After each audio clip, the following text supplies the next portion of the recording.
Good evening, everyone. This is Steve Rao. I'm a city council member in the town of Morrisville, and I'm here today uh, doing my part in hosting this virtual town hall meeting on building bridges, which is really a continuation of the great work being done by Tru Pettigrew and Tony Godwin, two of our chief guests today, who are going to talk a little bit about the barbershop rap sessions and how we deal with race relations with the terrible tragedy of George Floyd and the riots and protests and tremendous pain that is taking place across North Carolina, across our country. And we want to bring leaders from around the region. So we want to thank you for attending. We also want to thank Rinda Sudhini for being with us today. She's a rising senior at the Durham School of Math and Science. And she also has been a participant in TED Talks, doing a lot of really great community work. So we want to hear from her. I also want to thank Radio Murchie. This is being broadcast today on Radio Murchie, the Triangle Region's largest South Asian state radio station, on 99.9 FM HD4, 101.9 FM, 1490 AM, and also being aired in Baltimore, Philadelphia, Dallas, and Atlanta. So we're being heard around the country. And there's some other Facebook sites across the country that are sharing this as well. And so I want to thank everyone for attending. And I just want to introduce the panelists, and then we'll let them say a few words. But before I do that, I just want to say that there's a reason when I do these backdrops now, this new normal.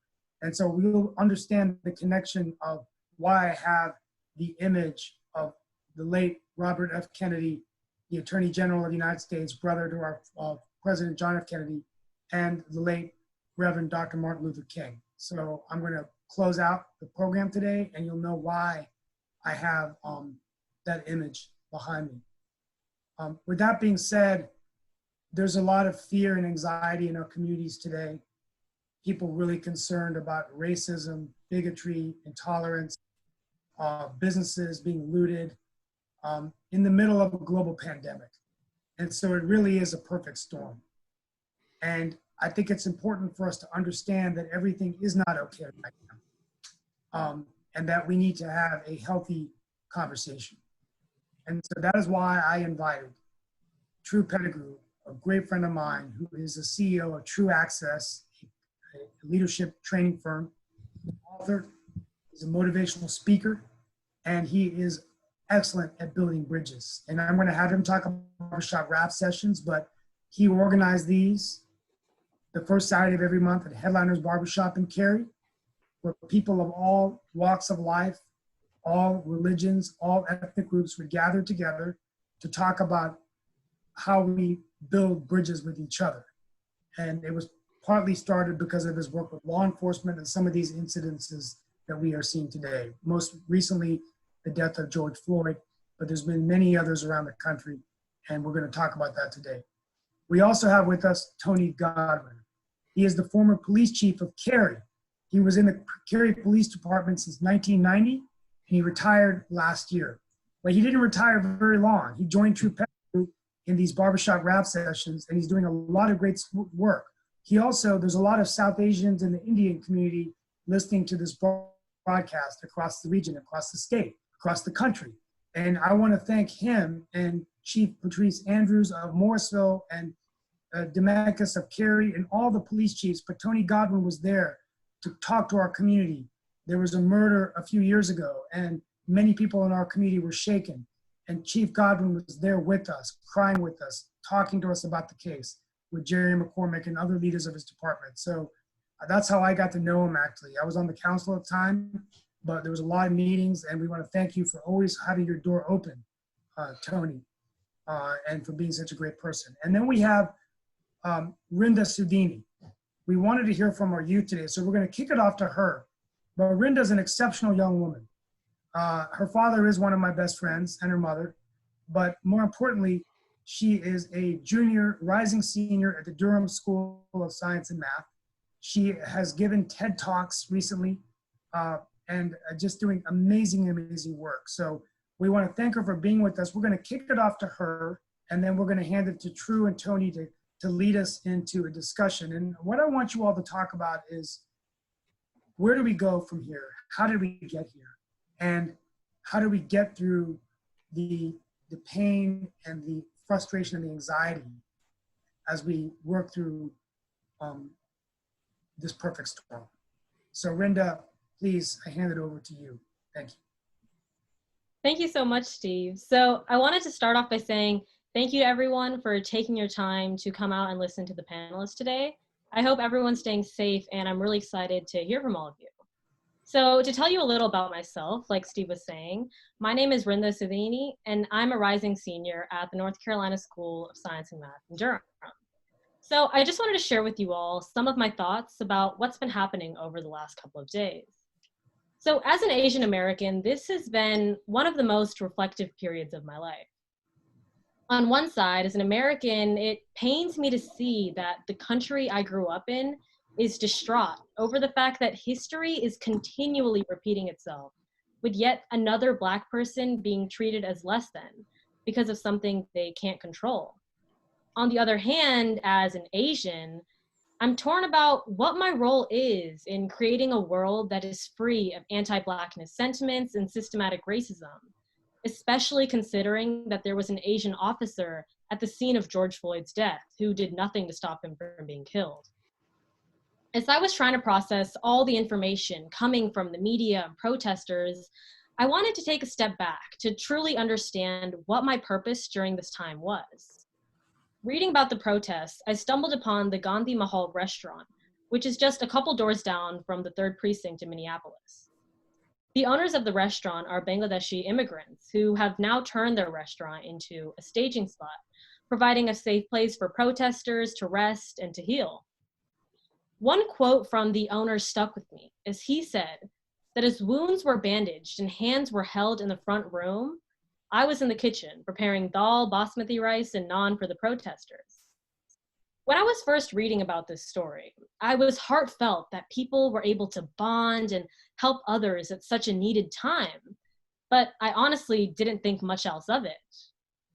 It was not until I started to look deeper into the history between the Asian and Black communities that I understood that there was no time more important than now to build bridges between us and break down the long-standing notion that Asians and Black people don't share the same angers and frustrations, when in reality, every system and institution of white supremacy that we continue to let live on oppresses us all.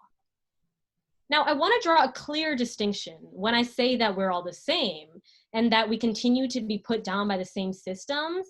I'm in no way instigating that our treatment from these systems is even comparable.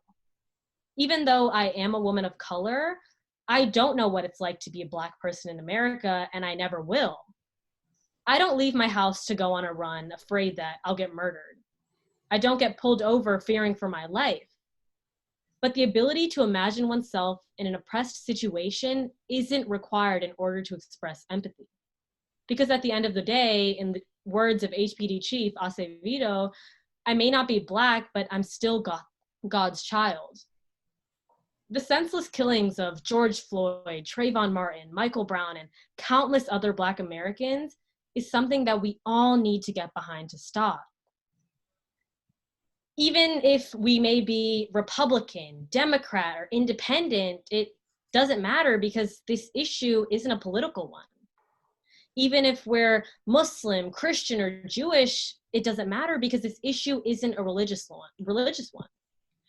Even beyond expressing our empathy and support, now is not a time for words or pretty speeches. Ironically enough, considering that I've been talking to you for the past 5 minutes, but it's a time for action. Sign petitions, donate money, and have the hard conversations. At the end of the day, it all boils down to our humanity. Our ability to look at our Black brothers and sisters and say, I see your color and I honor you. I value your input. I will be educated about your lived experiences, and I will work against racism that harms you.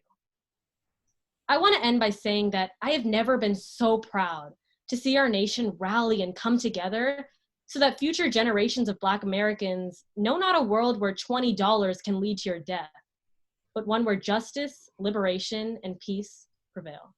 Thank you. Thank you, Rinda. And we'll be turning to you during the panel discussion to tackle. That was very inspiring. And there are a lot of other youth leaders that are joining. We also want to thank Suresh Valanki of We Strive, who works closely with Tony and Tru and me and others about bringing a perspective of our youth. So if there's other youth that want to participate in this, please feel free to ask your question. We'll even recognize you, and we'd like to see who you are, because you are the future of our great country.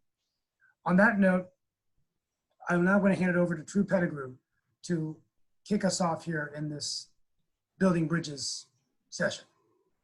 Thank you, Steve, and thank you for having us on this segment to really talk about something that is extremely important to us all, us that are participating in this call, in this region, and across the nation.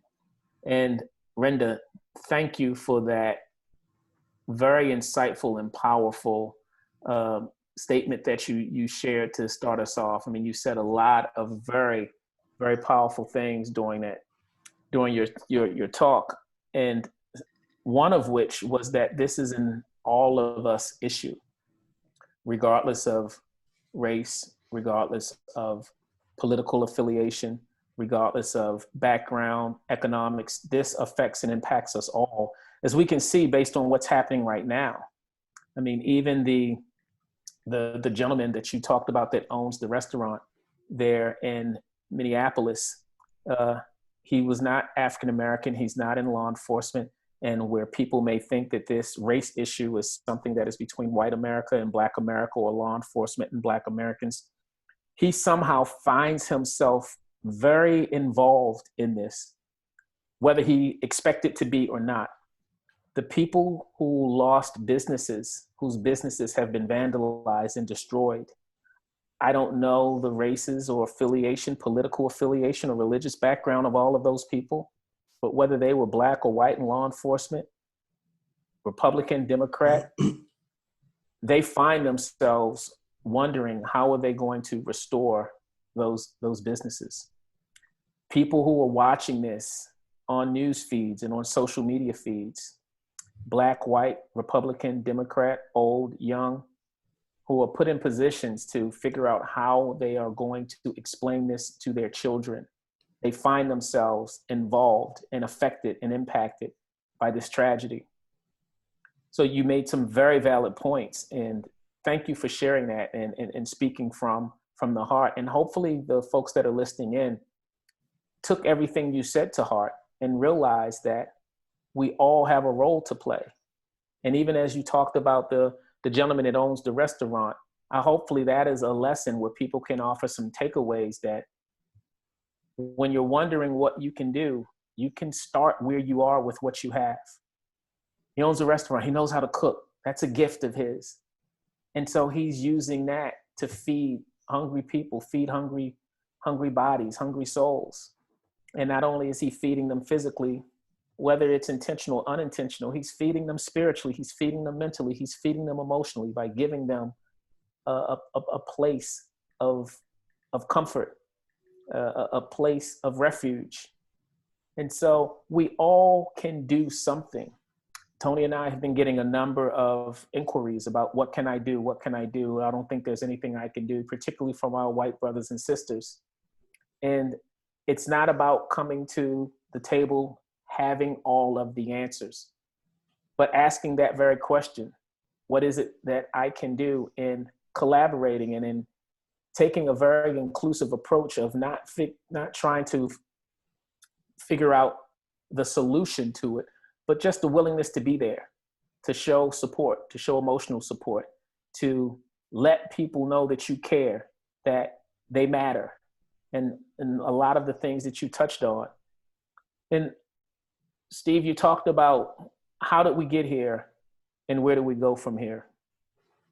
And I would suggest that we got here back in 1619 is when it all started, when those first ships hit the shores of Jamestown, Virginia, when we created this notion of race, this socially constructed notion of race to create separation and division, to make one particular race of people feel like they were less than, and conditioned everyone to believe that this group of people with darker skin were less valuable.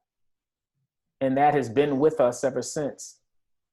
And because we've never been willing to have the difficult and honest conversation about the atrocities that have taken place over generations and how a certain group of people have been ostracized and oppressed and mistreated because of the either embarrassment or shame that it may bring on this country, it continues to repeat itself simply because we aren't willing to address it. And until we are willing to have the honest conversation and address it, I fear that it will continue to repeat itself. And we've seen it play out over and over. And as tragic as the incident with George Floyd was, as tragic as the incident with Ahmaud Arbery was, as tragic as the incident with Breonna Taylor was, it's not about any one of those. It's about the culmination of those and others before them because of the perceived value or lack thereof of Black lives in this country. And it's not an indictment on any modern day people unless you proclaim to be a racist, and it is an indictment on you because you are intentionally contributing to that and spreading that message and that poison. But for, I believe, the overwhelming majority, it's simply that we've been conditioned and have allowed ourselves to fall victim to our unconscious biases and how we look at a group of people based on what we've learned, based on how we've been raised, and view them as less than. And so it's not an indictment on condemnation on anyone that is here today that had absolutely nothing to do with the things that led up to this. But for all of us that are here and alive today, we have a responsibility to take the action, and not just talk about it, but to actually take action and do something to fight against injustices when we see it. And so one of the things that I love about the relationship that I have with my brother TG is we have gotten to a place where we're comfortable having this uncomfortable conversation. And we've gotten to a place where our lives have been surrounded by diversity in every facet of our lives. So we've normalized diversity in our lives. And that has allowed us to get to a place where we minimize the unconscious biases that we have. And we have them because we're human. But because we are willing to have an open mind and an open heart and acknowledge that we do have them, that puts us in a position to be much more willing to address them. And so our hope and prayer is that we can inspire more people to have candid and courageous conversations about why we are where we are, not to dwell on it, but to learn from it so that we can move forward to help create a much more inclusive world for those that are coming after us. I have an 8-year-old son. Tony has a 9 and a 19? I think what? 19. Yeah. A 9 and a 19-year-old son. I'm like, why it's getting old, which means somebody else on this feed is getting old, but I digress. And as a parent, and I would imagine all parents would want a better world than what we are seeing right now when we look at our news feeds, because it affects all of us. So I would hope that parents that are in leadership positions, that are in positions of power and influence and privilege, if for no other reason to create a better world for their children, would be willing to say, you know what, this is not okay. We have a problem and we need to stop and address it and not just resolve a single issue. We have to go beyond resolution to reconciliation.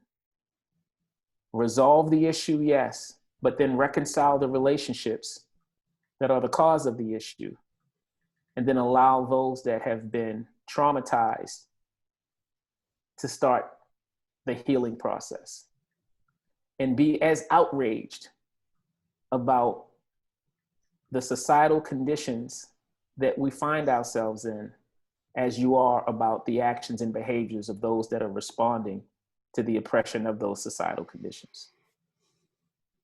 And so TG, I'll just pass it on to you, because I think it's important for the listeners to hear the perspective of a white male police officer who many people have viewed the very optics of what you represent and vilified and demonized you. But you're my brother, you're my friend, and that is absolutely not what should happen, is because then we're repeating a vicious cycle of allowing our stereotypes of someone based on what they look like to cause us to mistreat them. And so that's not the answer that we're looking for.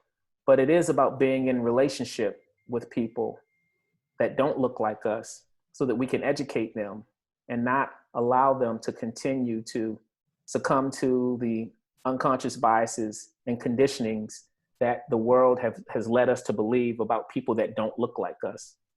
And it's much easier to hold someone accountable when you're in a relationship with them. And I think you and I have discovered that on this journey, this journey of diversity and inclusion, this journey of brotherhood, this journey of building bridges that we've been on for the last 7 years.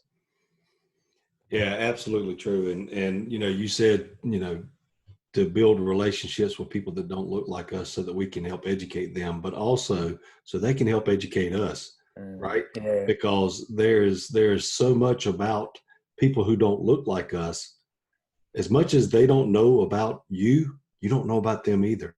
And Right. that's the beauty of relationship building, because that's how you find out.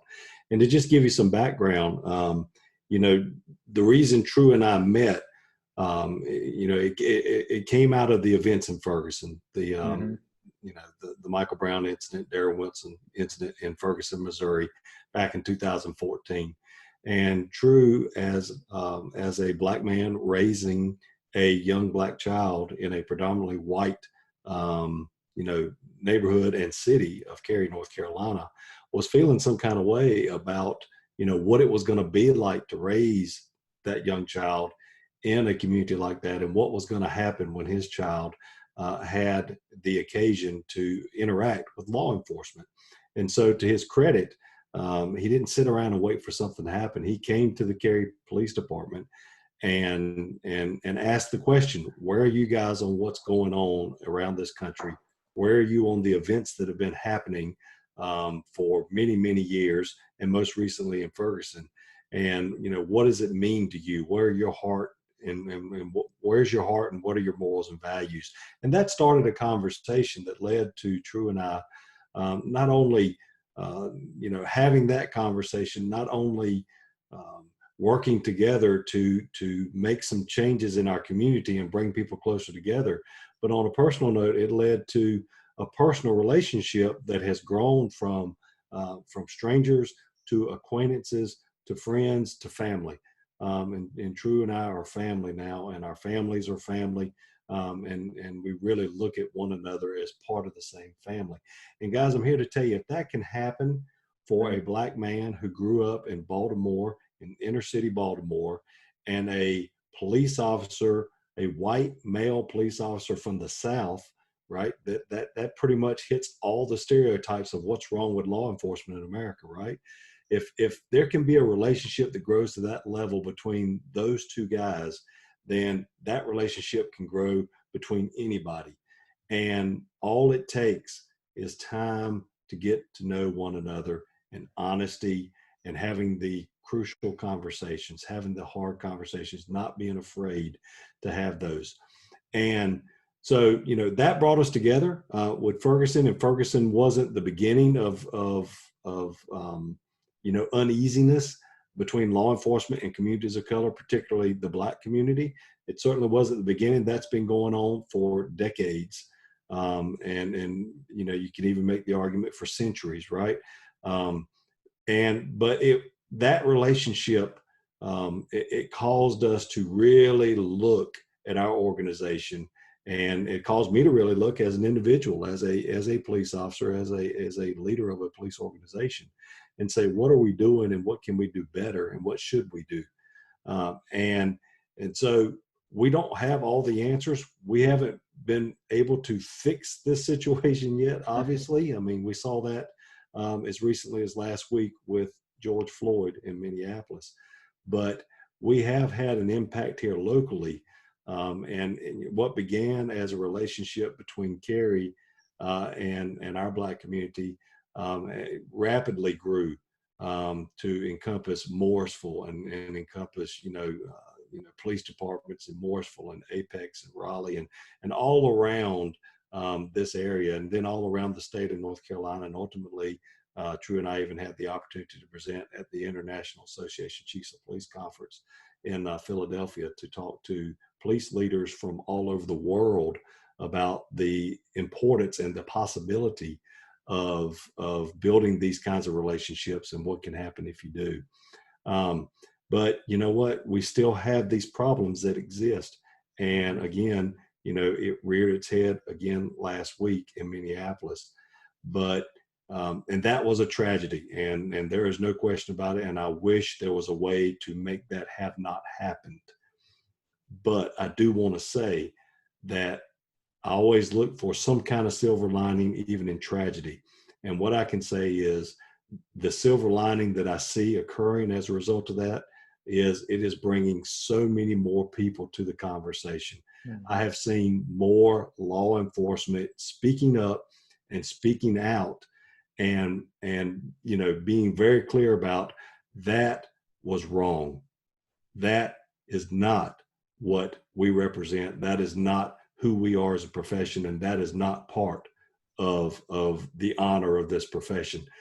More than any of the other incidents we've seen around the country, this one really seemed to galvanize folks to see the wrongness of what's going on, and it's made the conversation prevalent in so many different places. Tru and I, since this event, have been involved in a number of organizations that are having conversations as an organization, right? And they've got nothing to do with law enforcement, and they've got nothing to do with Minneapolis, but they recognize in their own organization, whatever it is, the need to have these conversations. And we were on one earlier today, and I love what somebody said, right? They said, our goal in this time right now that we're in, our goal should not be to move past this problem, right? Because that's what's gotten us into this situation, is moving past these problems. Our goal should be to address these problems. And that was such a powerful statement from somebody that worked in a software company, and it had nothing to do with anything that would look like law enforcement. It was just, I think it really helps illustrate how much we've all got to offer, all of us, because we're all humans, right? And we understand the dignity that should be extended to everyone, the respect that should be extended to everyone. And we don't always get that right, and we don't always do that. And that's what we should be striving for. And so I'm encouraged by the number of people that are speaking up and speaking out, including, our law enforcement leaders here locally. They were all very, very quick to say, this is not us, and this is not what we stand for. And I've seen that over and over again across the country. And so I'm encouraged by this, although it took a tragedy for that to happen, and that's a shame. But you know what? I'll take what I can get. And I'm really, really encouraged that this is going to help bring us together and help us move forward and deal with this issue, because all of us need to be dealing with this issue. All of us, whether it's within your own family, whether it's within your own business, within your own corporation, or your own church, or your own, whatever it is, your school, everybody needs to be a part of this conversation and helping us deal with it. Yeah, because it is not a just law enforcement and Black community issue to the point you just made, Tony. This is a societal issue. Yeah. Right. They're men and women of law enforcement are people. So that happen to have chosen that profession, but it's because of the heart condition that these individuals have that allows them to act out. Now, because they are in a high profile profession that gives them certain levels of power and authority, it tends to be much more tragic and at times fatal. But it is a societal condition that is really hurting the growth and development of generation to generation for our society to be its absolute best, because we're depriving individuals within the society from being their absolute best from all walks of life. Because whether you are the one that is on the side of being oppressed and marginalized, you are being held back from being your absolute best. But if you are on the side of spewing venomous hatred and malice, you are not being your absolute best.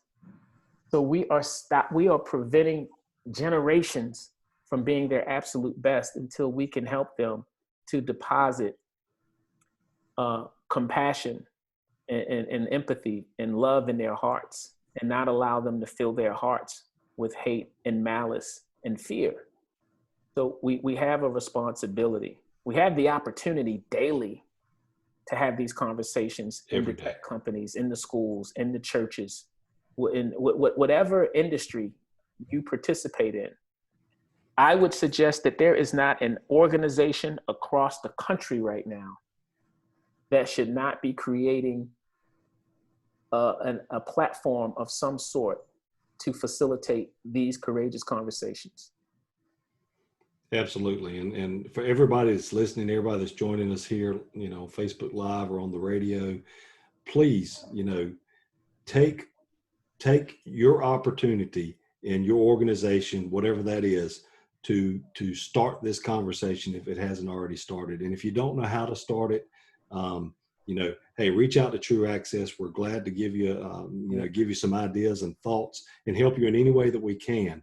But we believe that this conversation should happen in every single organization in this country, because that is what's going to get things moving. And that's what's going to get us to a different place, and a place where we all need to be to create a better world for Rinda and her generation. We got to get this right for the folks that are coming behind us. Thank you so much. The floor is now open for questions. If you have questions on Facebook, I just had one that was texted to me. I had a couple of questions to ask, but I think you've really done a great job of sort of bringing us into an environment where we can have an open and honest conversation with each other. And so one question that I've just had received to me is that, first I'll ask Tony Godwin, and for the person asking this question, I want to thank him, Gary Jones. I'm a political commentator on one of his shows, Get With the Program. He's a friend of True's. We actually met at a barbershop rap session. And now I am a commentator on his show. Talk about building bridges. That's the greatest thing about Tru Pettigrew's event and Tony's event, is it brings people together. I met Gary at the first event I ever attended. Wow. But I want to thank him, and he's going to be broadcasting this on his radio station probably in a few weeks. But Gary, thank you for being here. Hello, Gary, and thank you. So, Tony, he wants to know what methods can be put in place to recognize racist officers before something like this happens. Yeah. Good question. Yeah. So I think, that is a great question, and it's something that every law enforcement organization needs to be paying attention to. I'll tell you that there are a number of things in place, and it depends on the department too, right? So I can't speak for the entire profession because I don't know everything there is to know about what goes on in law enforcement across the country. I spent my entire career in a single organization that was in a single state. So I can talk a little bit about that organization, and certainly in generalities about the state of North Carolina. but I don't know anything about policing in California or Illinois or, you know, New York or Texas, other than just kind of general law enforcement, right? But there are a number of things that are in place, and when you think about organizations, there's an accreditation organization for law enforcement called CALEA. And so one of the things that CALEA requires of an accredited law enforcement organization is that they keep records and they track complaints. They have in place a early warning system that identifies all three things: off uses of force, off of complaints, and then well, there's another one, but I forget what it was. I'm sorry, but there was three high liability areas that we had to track and we had to pay attention to and look at when there was what we called an early warning trigger. In other words, when a certain number of incidents had happened within a certain amount of time. And it doesn't take much. It only takes 3 of a single kind and 5 of all the 3 different kinds combined.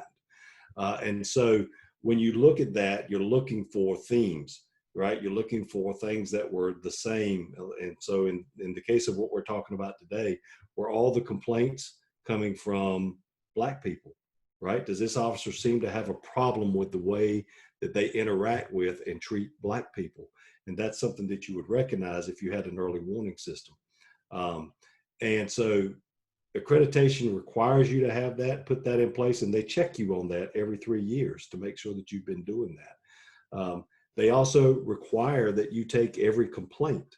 So anytime somebody's got a complaint, you have to take that complaint and investigate it fully and document what you did about it. And CALEA is going to come in every 3 years and look at all of those and check them and make sure that you're doing the right thing. So, and I think what's important to mention is we have to take those complaints no matter how they get to us, right? So you don't have to make those complaints in person. They can be made through email. They can be, you know, a voicemail that's left. You know, you can write a letter. You don't have to identify yourself. It can be anonymous. So we're required to take all complaints and investigate them through that effort. In addition to that, obviously, there are psychological evaluations that have to happen for every police officer to get certified at the beginning of their career. And some agencies require psychological evaluations ongoing every several years, you know, to go back through a psychological evaluation and see if there's any kind of red flags or warning systems for that. And then finally, I'll tell you that myself and many of my colleagues as police chiefs, we made this kind of conversation a big part of our hiring process. I can tell you that when you went through a hiring process for Cary PD, you know, you went through, you know, filling out an application and having that reviewed, doing a panel interview, doing a secondary interview with higher level officers, you know, assistant chiefs, captains, and then having a background check. And in addition to your medical evaluation, your psychological evaluation, your lie detector test, all of those things were checked. The very last step in that process was to sit down with me as a police chief and have a conversation. And I didn't talk about any of the technical things that make you and would make you a police officer, right? I told people, this conversation is going to be about who you are. This is going to be about, you know, what you believe in, what are your morals and what are your values. And I would focus a great deal of time, an hour and a half or 2 hours with that person to look at the things that we're talking about today, right? Because I look at to be a good police officer, you need 2 things. You need the technical skills, which I can teach you. I can teach you how to write reports. I can teach you how to investigate crimes. I can teach you how to operate a patrol vehicle or shoot a firearm. I can teach you how to mediate disputes. I can teach you all of that, right? Congratulations. That's half of what you need. The other half of what you need is heart. You've got to have the right heart. You've got to have the right morals and values. I can't teach you any of that. You bring that with you when you come. You get that from the way you were raised. You get that from your parents. You get that from the folks that influenced you when you were growing up. And you either have that or you don't. And I would do my best to ferret out those that didn't have the right heart for law enforcement And there were people that had been all the way through that entire process, and we had spent thousands of dollars vetting them as police officers, and they made it all the way through all of that. And after talking to them, spending an hour and a half or 2 hours talking to them, I just didn't feel they were the right fit. I didn't feel like they had the right heart to serve our community. And I was, I would cut it, and I would be willing to throw away those thousands of dollars we had spent and all of that time we had spent, because I want people with the right heart. I'll teach you everything else, but you got to bring the right heart with you. And so that's some of the things that we do. And I think that we've got to improve upon those. We need to get more and more training to understand how we can ferret that out better. Emotional intelligence training, I think, is really, really critical to understanding that. And so you see more and more law enforcement agencies really paying attention to that and focusing on that, because, we have to have the right people in place. And we see the results of having the wrong people in place, right? So that's what we don't want to have. That is tragic and devastating. And so we will do everything we can, and we should do everything we can as agencies and as leaders to make sure that those people, number one, don't get into the building. But number two, if they have managed to get into the building, get them out of the building and out of the profession, because we've got zero room for people that are going to do things like what happened last week in Minneapolis. We've got zero room for that. We can't afford that. Thank you so much. The next question, we have questions coming in. Suresh has a question, but I'm going to go to one that just came in. And this is for Tru Pettigrew. And then Rinda, I'm going to have a question for you too. I'm sure the youth are going to be coming in. Tru, do you think this tragedy has brought us closer together? In some ways, Steve, I say yes. And in the beginning, as Tony referenced, me seeing so many officers across the country openly and quickly denouncing and condemning that behavior was something that I had never seen before to that degree. And so that gave me some hope that maybe it was bringing us closer together. But then you look at what's happening across our country with the demonstrations. And then I see a lot of the content being shared and posted on social media. And it leads me to believe that it's driving an even deeper wedge, right? And so it's a tough question to answer, because I guess it just depends on which lens you're looking at and what day you're looking at it. But I will remain encouraged and optimistic. And because of the lens through which I see it, it's based on the work that we've done. I've seen people who otherwise may not have been in friendships and been in relationships that have genuine, meaningful bonds in relationships. So to Tony's point earlier, I know that it's doable. You're looking at someone who just 8 years ago did not like or trust any police at all. Now I consider the police officer that is on this screen as a brother and a friend, one of the closest people to me on this planet. So where my hope comes from and where I'm encouraged is mostly because of my faith, and I think it's because of that faith that it has allowed me to see the fruits of our labor. So the more that I talk about it, the more I become encouraged, quite honestly, that it is getting better. And I know the optics will lead us to believe that it's not. But my experience has also taught me that the vast majority of us want the same things. And I think tragedy, unfortunately, crisis, unfortunately, is usually when we see people come together. And so the optics will tell us that it's driving us further apart. Reports from places like the New York Times will tell us that America is the most divided it's been racially and politically since the Civil War. But I personally remain encouraged and hopeful that we're actually, as humans, realizing there is much more that unites us than separates us. Thank you so much. Rinda, what are your thoughts as a leader? And if there's other youth leaders, we'd like to hear from your perspective. You're the future. 50 years from now, I'm going to be 100. 50 years from now, you're going to be in the prime of your life. Boy, that's really depressing. I can't believe I just said that, but it's true. What do you think we need to do to bring our country closer together? What's your perspective before I ask the next question? Yeah, like Mr. Pettigrew was saying, I think it's so important that at this time you're seeing a lot of people really taking the time to educate themselves, especially before speaking out on such divisive issues. So, like, just some examples I've seen is when you're seeing like a lot of celebrities take to social media and trying to express their views on what they feel about what's been happening. I've even seen one thing that I've really seen and valued is that rather than having people just simply attack someone for their views and just saying that's wrong, that's not what you should believe in, you're seeing people saying, I think it's more important if you educate yourself on what you're saying before you can speak out against it. And so that's definitely one of the things that it's just inspired me a lot as well, saying that you're able to see people who are completely on two opposite sides of the spectrum, and still they're able to sit down and have a humane conversation without immediately pointing the finger at one another, saying who's right and saying who's wrong, but rather trying to find some sort of middle ground and trying to really take the time to understand where the other side is coming from and why both sides feel that way. Okay, thank you so much. And please, if you're listening and you're a youth uh, leader, just please chime in with questions. And we have a lot of people listening to this on Facebook. We have another one that's come in from Suresh, and he says that, and I can also answer this question because some of it's about Morrisville, but Suresh's question, and we'll start with you, Tony.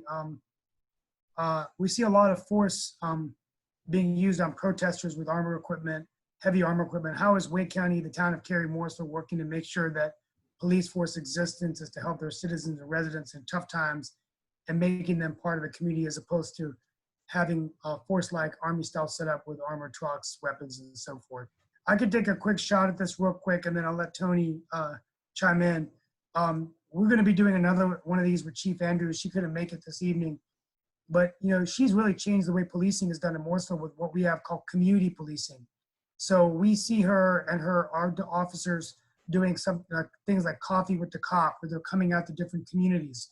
30% of our population is Asian Indian. And when people from that culture see a police officer, you talk to a police officer, it's not a good thing. So how do you get rid of that fear to make them feel a part of the community? So, we've seen Tony come to Diwali events, other events, and so community policing is one way, Suresh, where we can help build that trust, right?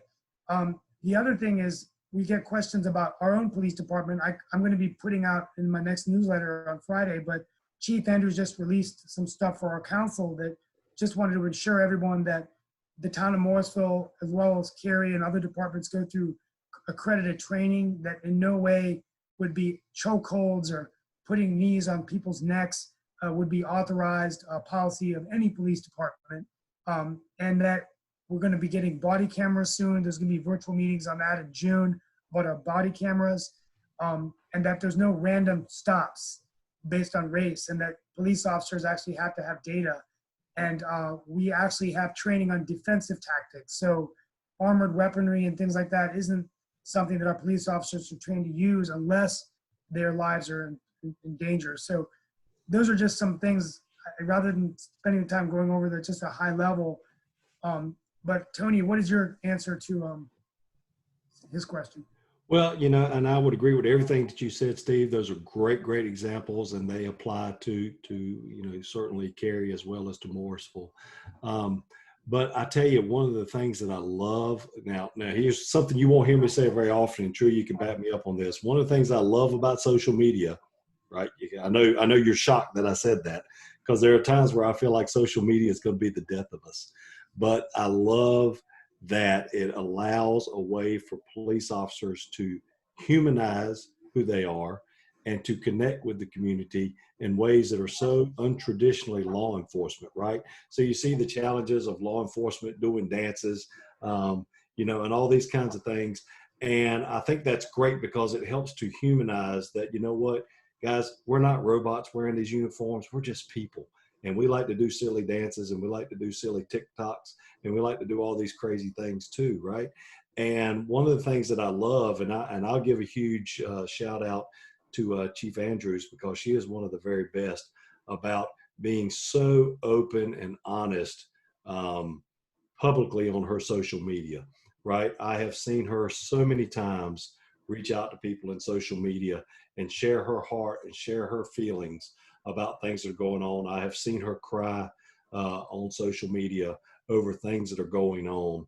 And it is incredibly moving to have a law enforcement leader that will open up and make themselves vulnerable like that, right? And so I really love what Chief Andrews does and how much she is willing to make herself vulnerable and humanize herself, not only as a law enforcement officer, but as a police chief, right? And she shows that she has that heart and that emotion.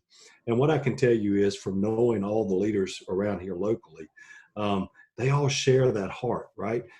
Tru and I both know them personally. They're stored in our cell phones. We talk to them frequently, and we know where their hearts and their morals and values are. And I know the hearts and values of police officers all over this state.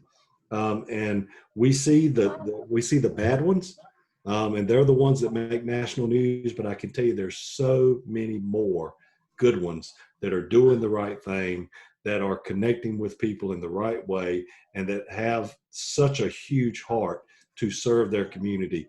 You just don't get to see that often, right? You don't see that in mainstream media, but that's one of the things that social media does for us, is it allows that to happen.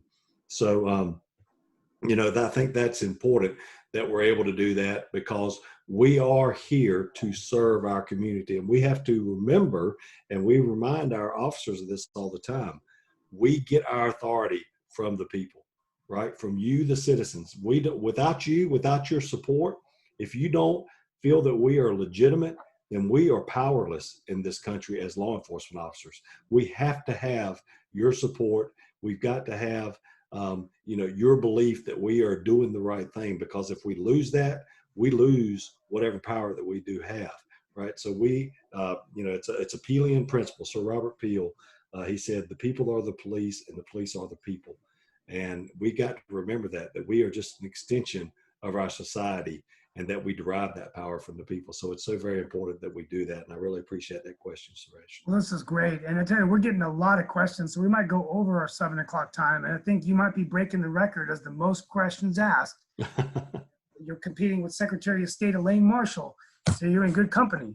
All right. To be impressed. They're just pouring in here. I mean, normally at this time, I'm thinking, what am I going to have for dinner? What am I going to watch on Netflix tonight to relax? But here we are, more questions coming in. So we have another, we're going to go to another question that came in about, how do you feel, for the both of you, the barbershop conversations have impacted the Cary community? And do you believe that having more of these conversations can be a part of the way to have a positive community involvement? Well, you want me to take this one first, TG, or Please, you want to start? Please. Yeah.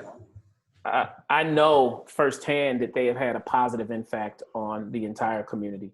The Cary community, Apex community, Morrisville community, Holly Springs, Fuquay, throughout this entire region. And I'll just focus on Cary, which is where it started, at Headliners Barbershop in Cary. And then I'd love for TG to expound on this after I'm done, but I know that very first time we did it back in 2014, that very first session was extremely uncomfortable for everyone, particularly for the law enforcement officers. But to their credit, they came back, and we've been continuing to have those sessions every first Saturday for the last 6+ years. And it's because of the consistency of it that we've been able to have the positive change, affect positive change. And as I mentioned before, I have seen people, patrons of this shop, African-American patrons of the shop, that did not trust police officers, that are friends, hang out together. They have literally become close friends and family friends, realizing that, wow, I had it all wrong. For all stakeholders involved, I have seen officers and patrons stand up in the shop, shedding tears, hugging one another based on revelations that they've had. I've physically seen behaviors shift and change based on perceptions that people had about either a member of law enforcement or someone about members of the community, the diverse communities that they serve on the law enforcement side. Now, that doesn't mean that they had racist values, but they did acknowledge that, wow, I have some unconscious biases that is true to everyone.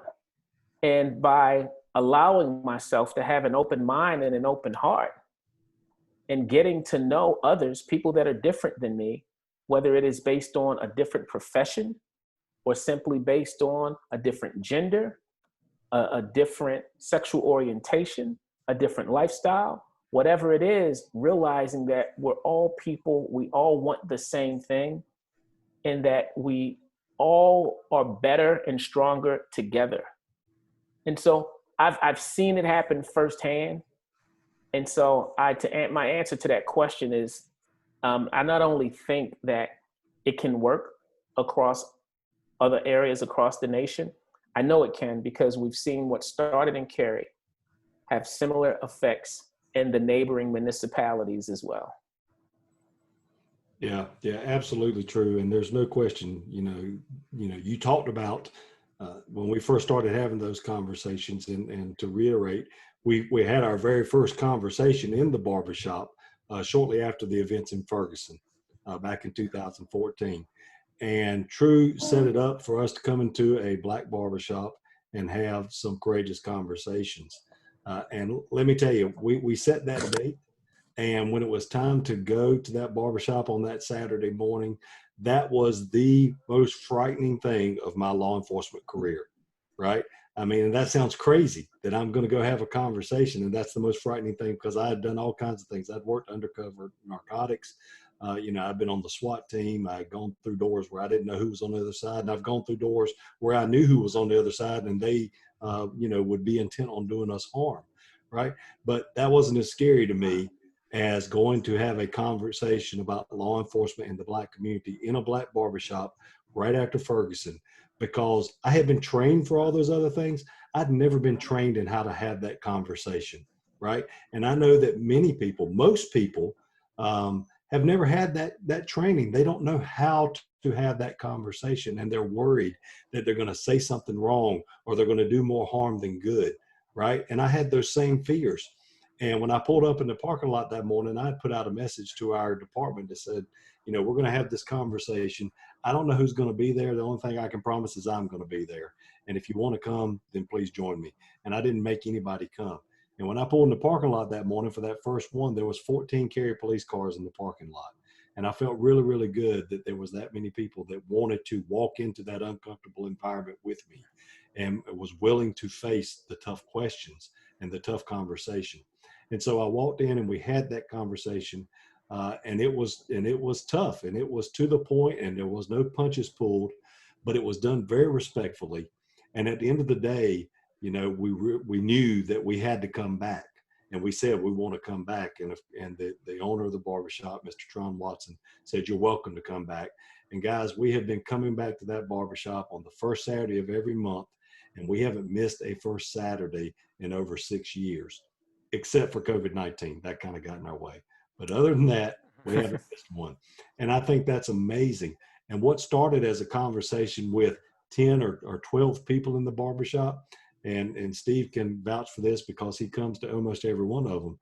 It is not uncommon for us to have 60, 65, 70 people in this barbershop that are engaging in a conversation about how we can make our world a better world. And it is people from all different backgrounds, which Steve alluded to earlier, whether it's different generations, different races, different genders, different, religious affiliations, whatever it is, people from all over.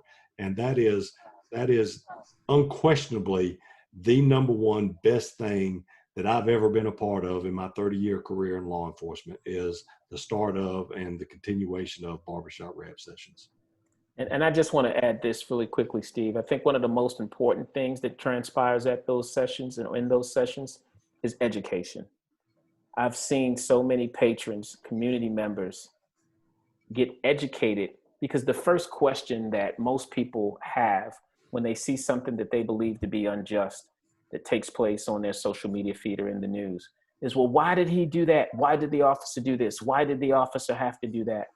And they're able to ask those questions and get a response that once they understand why and understand the rationale behind certain processes, protocols, and procedures, now they're a little more at ease and a little more comfortable, and they understand the necessity for the approaches that officers take at times for public safety as well as officer safety.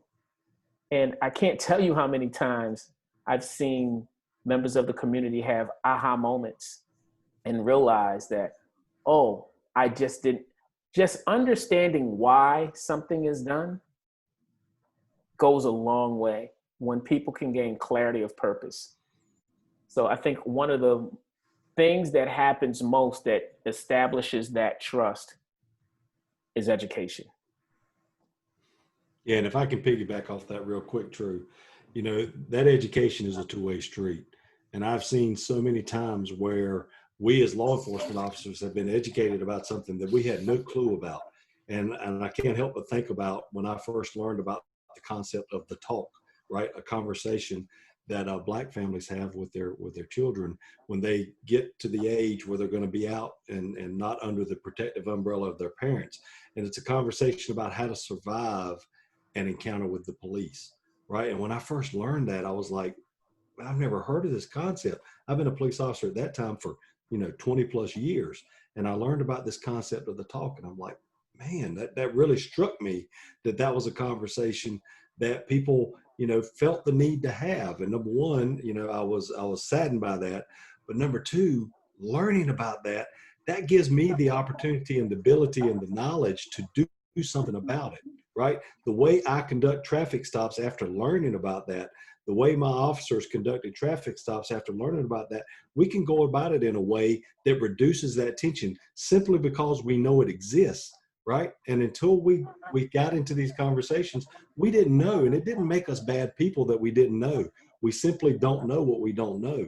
But because of these relationships, because of being in a conversation with a diverse population, right? Different kinds of people in the conversation, we learn things that we simply don't know about. And now we can do something with it. And so it makes it, a huge benefit and asset to us as a professional organization, as people, as individuals. It's a huge asset to help us learn how we can be better, either as an organization or just simply a better person. Okay, great. We're going to go a little bit over our time because each one is going to give a quick close out, and I'm going to close this out. But we have a couple more questions.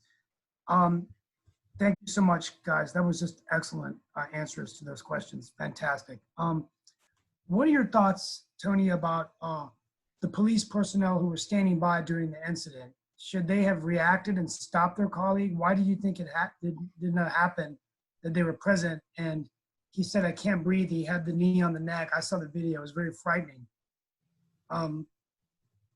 What are your thoughts on that? So let me be really clear and upfront. Should they have done something about that? Absolutely, unquestionably, no doubt, they should have intervened. And here's the problem. Look, again, and we mentioned this earlier, police officers are humans, right? And we are susceptible to the frailties of the human condition. So, for whatever reason, that officer Chauvin had gotten to a point where he was, I don't know what he was feeling, only he knows what he was feeling, but he was doing things that seemed like, he was angry, or he, had no care for Mr. Floyd.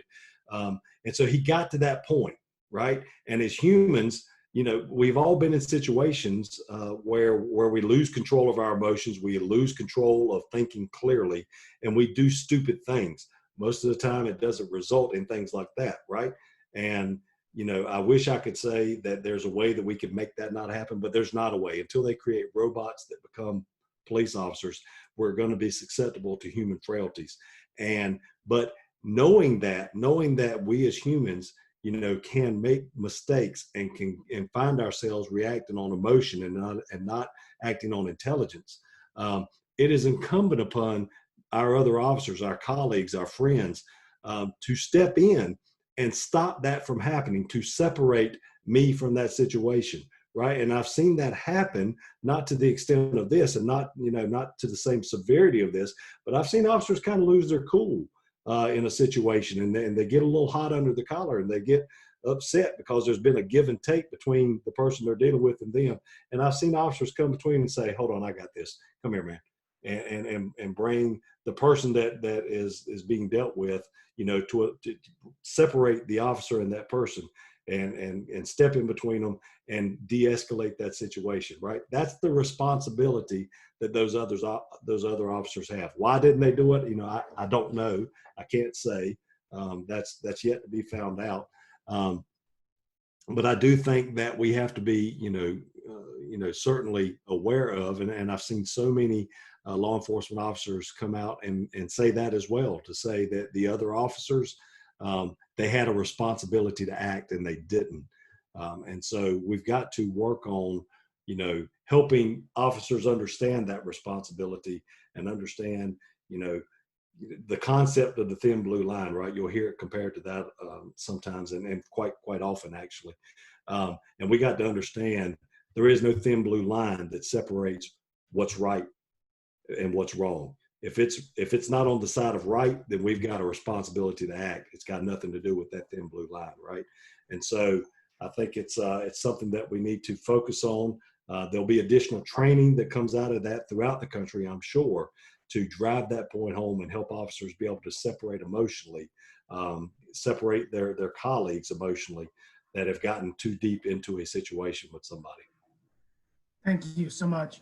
One last question, and then we're going to open it up to the floor. If there's any remaining questions before we close out.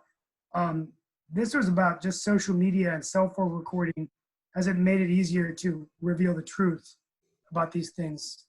You know, just in terms of and I guess sometimes it could be used in a bad way where you don't learn the whole version of the truth. But, you know, in this instance, we saw it went on social media.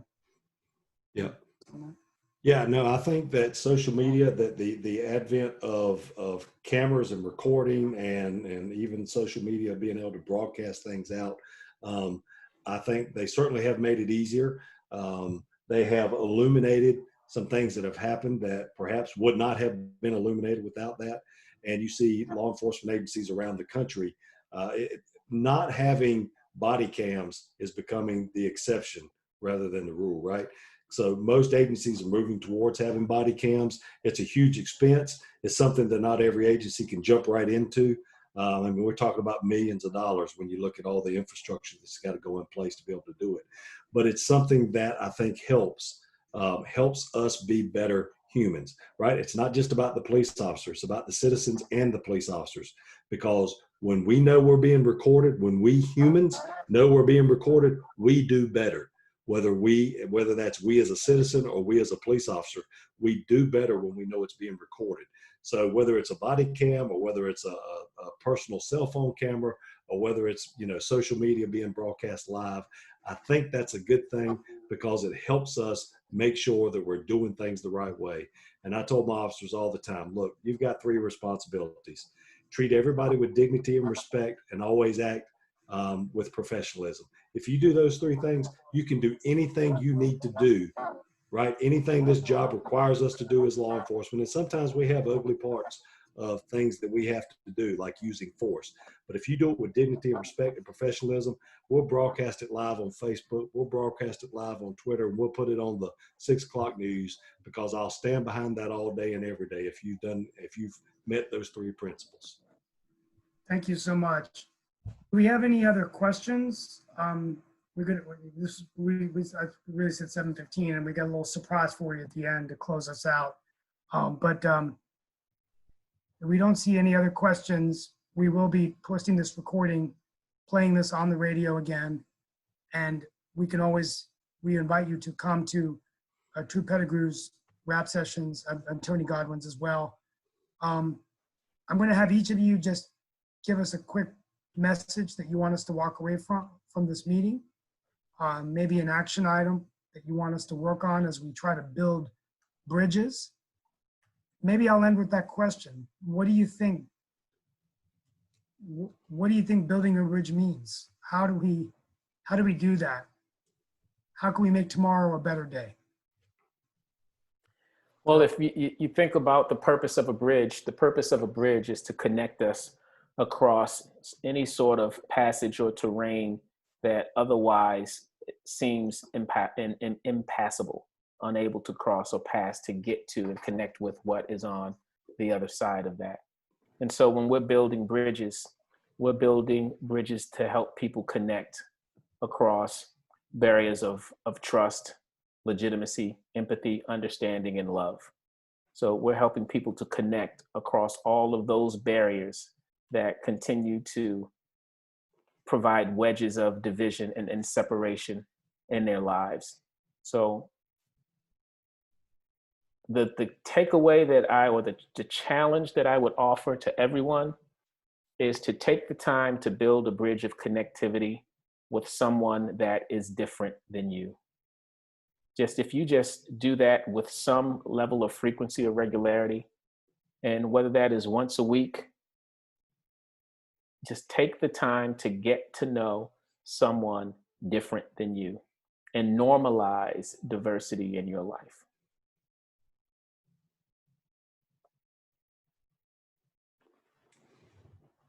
You're on mute, Steve, but I'm going to go ahead and jump in. And Sorry. that's all right. Yeah, I agree 100% with what Tru said. And what I want to say is I want to encourage people to get involved in the conversation, right? I understand you may not have all the answers. I understand that there's some trepidation there. It's always that way when you're having courageous conversations. That's why they're called courageous conversations, right? But get into the conversation. And as long as you're doing that with sincerity, as long as you're doing that with the right heart, people can see that, they can understand that. They'll give you a pass if you use a wrong word, or they'll give you a pass if you don't understand something that you probably should understand, right? As long as they see that you're coming from a good place, the conversation is so valuable. It can literally change your life. And I've seen that happen. It's changed my life. It's changed the life of my family and so many of my friends and my colleagues and my officers. So, just get involved.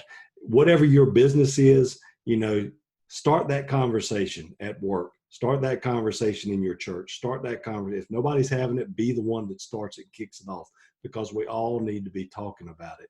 And I think that's going to make such a huge difference in our world if we can just get more people involved in the conversation. And again, I'll offer, if you need help understanding how to go about that and get some tips and tricks, feel free to reach out to Tru Access. You can find us on truaccess.com. All our contact information is there. We're glad to talk to anybody and help them navigate, the waters of how to carry this conversation forward. And the very last point, and I'll stop, Steve, is at this particular time and the time that we're in, if you have friends that are African-American, friends that are in the Black community, reach out to them and ask them how they're doing, right? Just ask them how they're doing. Like, you don't even have to have the answers. Just the fact that you asked makes a difference. People are feeling a lot of emotions and they're really struggling with what's going on right now. And so the fact that you prop them up and you reach out to them will make a world of difference. So I encourage everybody to do that, please. Thank you so much. Rinda, any parting words to the adults listening and the youth? Yeah, I'll say Mr. Godwin and Pettigrew, you guys did an amazing job just talking and really, like you were saying, Mr. Godwin, opening up that conversation and having the courage to really take the first steps. And so one last thing that I'll add is, like Mr. Godwin was saying, it's so important to have those hard conversations. So my challenge would be opening up your mind to understand where someone who's coming from a different point of view, where they're getting those values from, trying to see what's building those values in them and what's building your values, and understanding how you guys can reach a common ground, even if you are coming from different backgrounds. Thank you so much. And I'll be quick in my closeout, and then we're going to end with the explanation of why I have the picture behind me.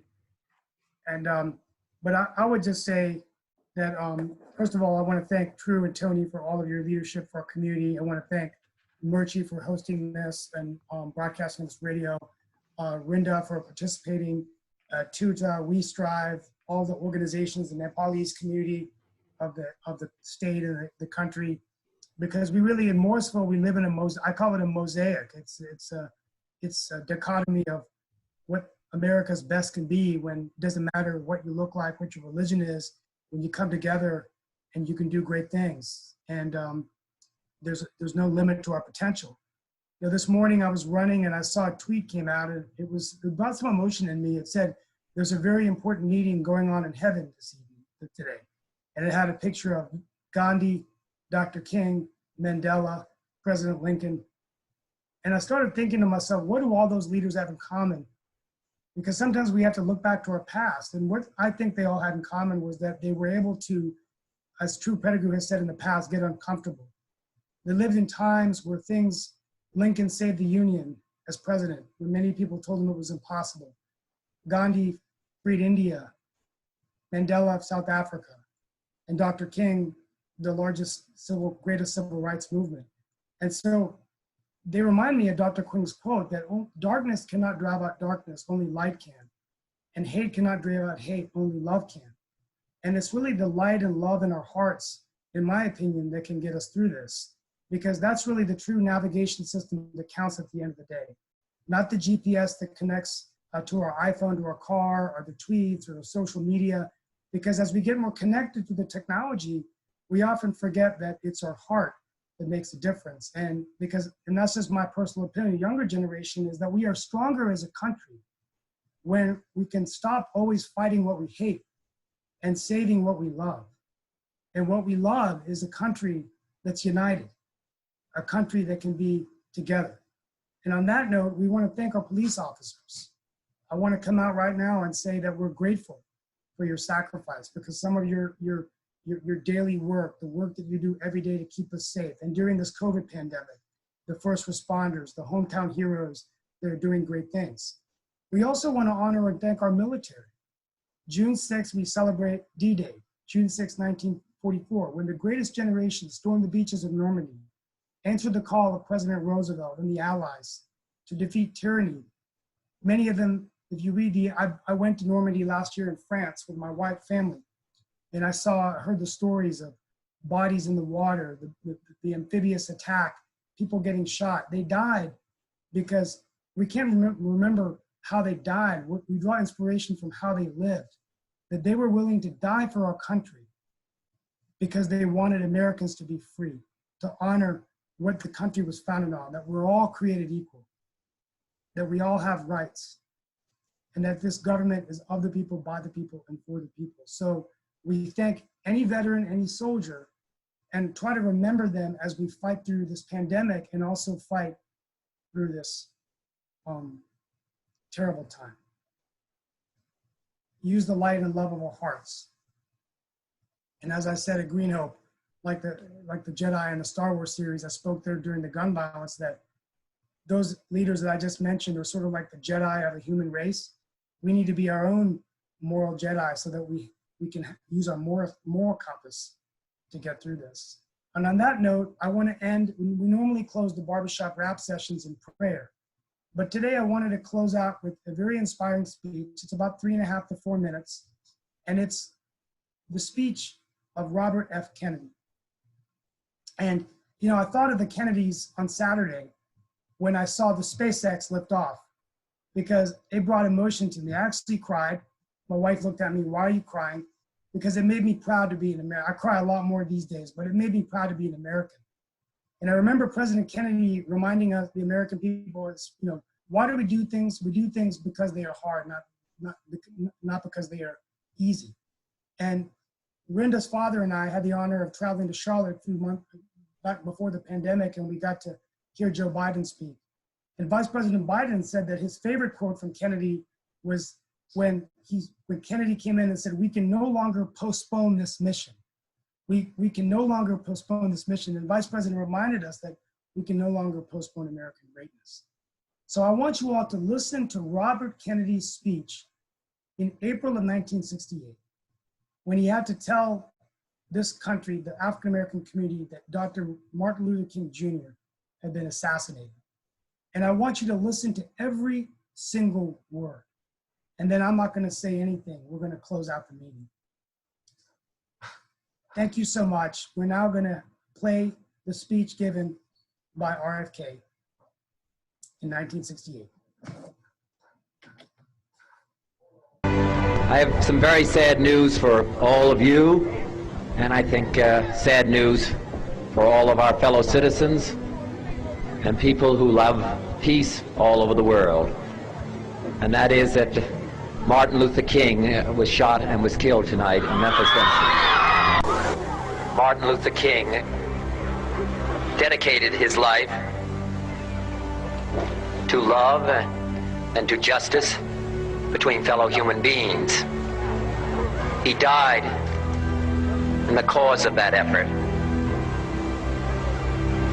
In this difficult day, in this difficult time for the United States, it's perhaps well to ask what kind of a nation we are and what direction we want to move in. For those of you who are black, considering the evidence evidently is that there were white people who were responsible, you can be filled with bitterness and with hatred and a desire for revenge. We can move in that direction as a country, in greater polarization, black people amongst blacks and white amongst whites, filled with hatred toward one another. Or we can make an effort, as Martin Luther King did, to understand and to comprehend and replace that violence, that stain of bloodshed that is spread across our land, with an effort to understand compassion and love. For those of you who are black and are tempted to be filled with hatred and mistrust of the injustice of such an act against all white people, I would only say that I can also feel in my own heart the same kind of feeling. I had a member of my family killed, but he was killed by a white man. But we have to make an effort in the United States. We have to make an effort to understand, to get beyond or go beyond these rather difficult times. A favorite poem, my favorite poet was Aeschylus. He once wrote,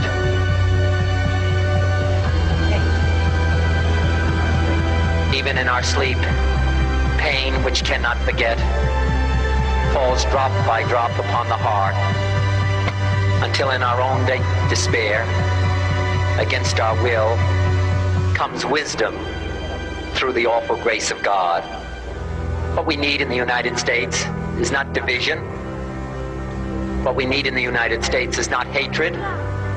What we need in the United States is not violence and lawlessness, but is love and wisdom and compassion toward one another, feeling of justice toward those who still suffer within our country, whether they be white or whether they be black.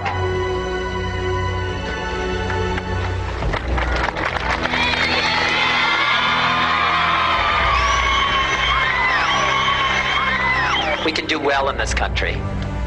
We will have difficult times. We've had difficult times in the past, but we will have difficult times in the future. It is not the end of violence. It is not the end of lawlessness, and it's not the end of disorder.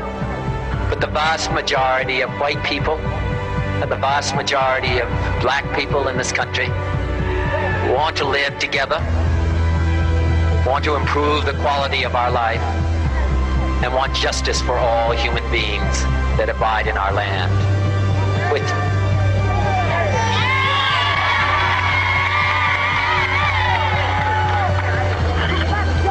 And dedicate ourselves to what the Greeks wrote so many years ago, to tame the savageness of man and make gentle the life of this world.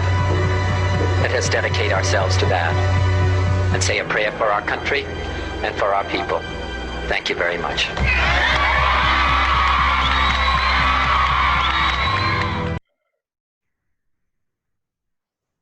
Thank you so much. I know that was very emotional for us to see as we close out. That speech was given 52 years ago. And shortly after that speech, Robert F. Kennedy lost his life to an assassin's bullet. The reason I wanted to play that speech is for the youth like Rinda and others to know what a great nation we are and that we've faced these kinds of situations before. We know that RFK and his brother are watching over us in heaven and how we deal with this crisis today. But we're better than this. And I hope that this conversation has helped us reach into our heart and understand how we can make the situation better, not only now, but for future generations. So God bless each of you for being here today. I want to thank all the listeners across the region and the state and the country who joined in. I want to thank Radio Murchie, and God bless the United States of America and everyone that is fighting to keep our freedom safe so our nation can endure forever. Thank you.